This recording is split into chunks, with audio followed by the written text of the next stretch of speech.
Yo, salut tout le monde, c'est FF4 à l'appareil, j'espère que vous allez bien. Aujourd'hui, on va aller s'intéresser au manga Dragon Ball Super. Ça fait longtemps que j'ai plus fait de vidéo Dragon Ball Super, en réalité depuis le début de l'arc Granola.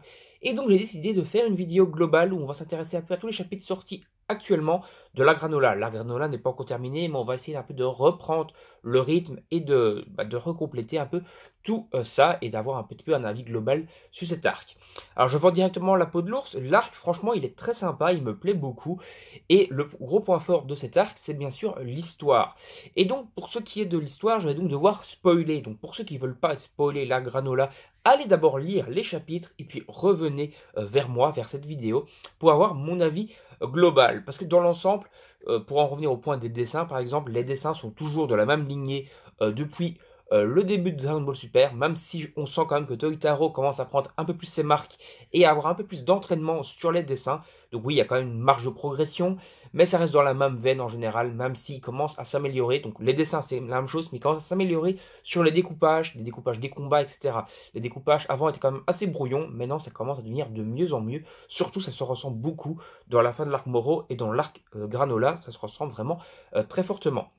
Donc revenons maintenant à l'histoire de Dragon Ball Super, donc de cet arc Granola. Alors, il faut savoir que cet arc va donc nous faire beaucoup de fanservice et surtout sur les origines story des Saiyans.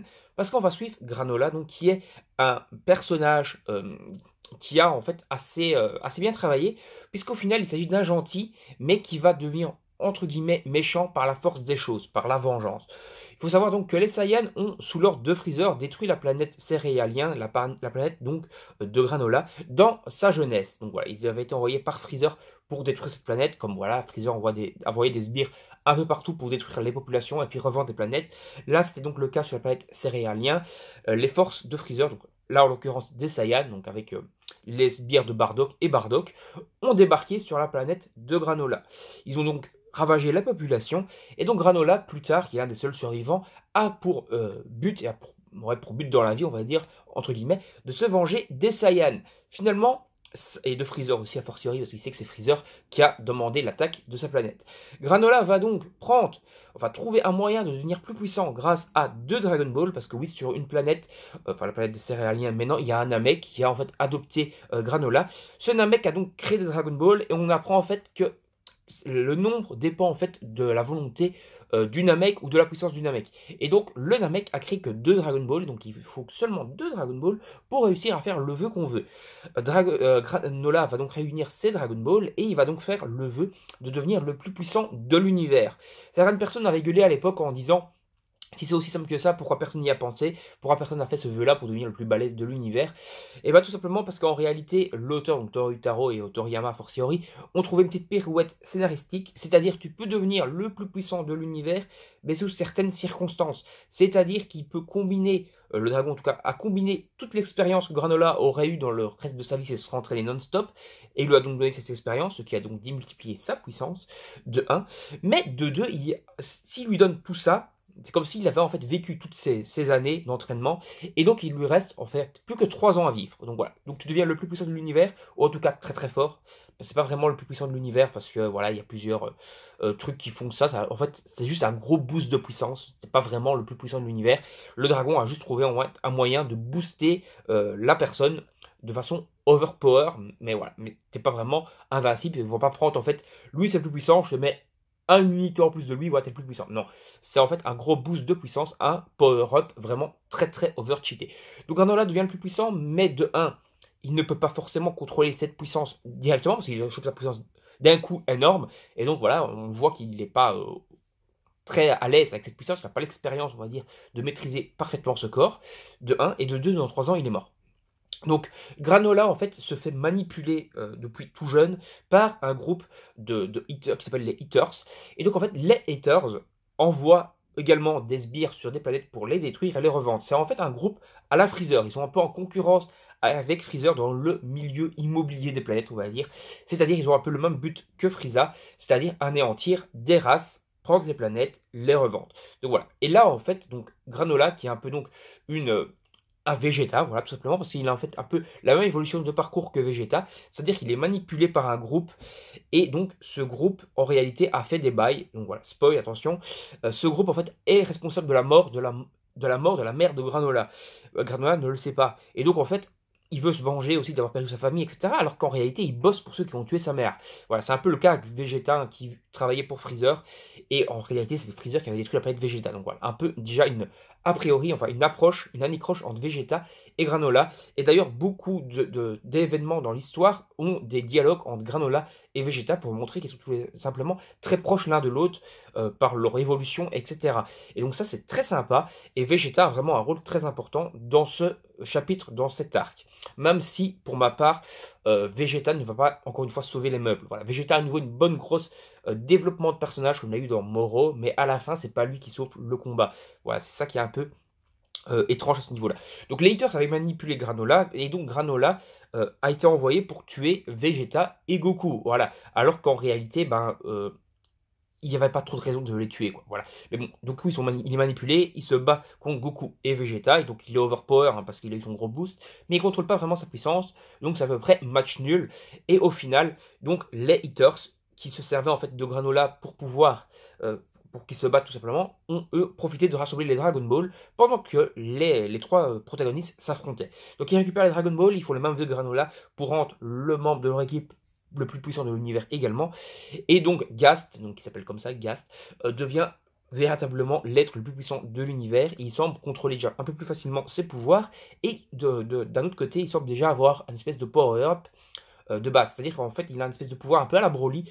C'est-à-dire que quand il se met en colère, Gast, il développe des gros muscles, il devient over-cheaté et il perd le contrôle de lui-même.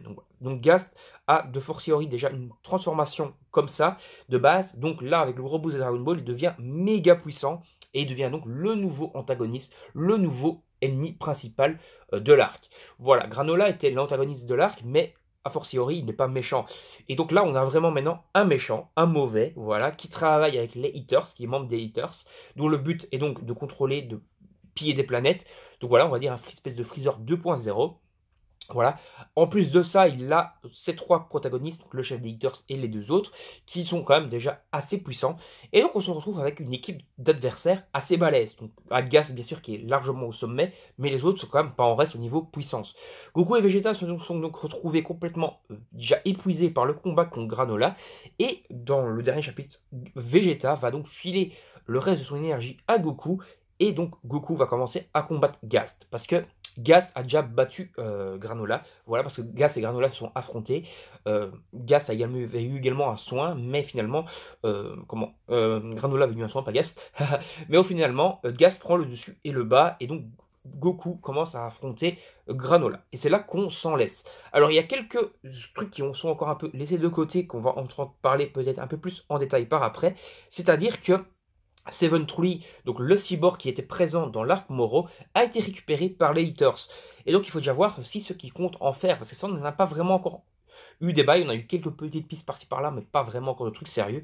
Est-ce qu'on va encore réavoir un combat contre Seven Tree? Seven Tree qui est donc absorbé les énergies, qui a donc absorbé on va dire l'âme de Moro. Voilà, est-ce qu'on peut avoir un Moro 2.0 qui va débarquer encore dans l'arc? Donc voilà, franchement l'arc est riche en plein de trucs, voilà, c'est franchement un très bon arc avec plein de richesses, plein de retournements de situation, ce qui n'était pas du tout le cas dans les arcs précédents. Dans les arcs précédents, c'était très manichéen, c'était à gros je suis méchant, à gros on se bat. Voilà, sauf avec Zamatsu, bien entendu, Black Goku, c'était son sentiment de justice, voilà. Mais il était méchant, il était maléfique, voilà. Même si dans sa tête, c'était juste ce qu'il faisait, il était complètement cinglé. Alors que ici, le début avec Granola, il n'est pas cinglé, il n'est pas méchant, il est juste manipulé, voilà, et très puissant. Et donc voilà.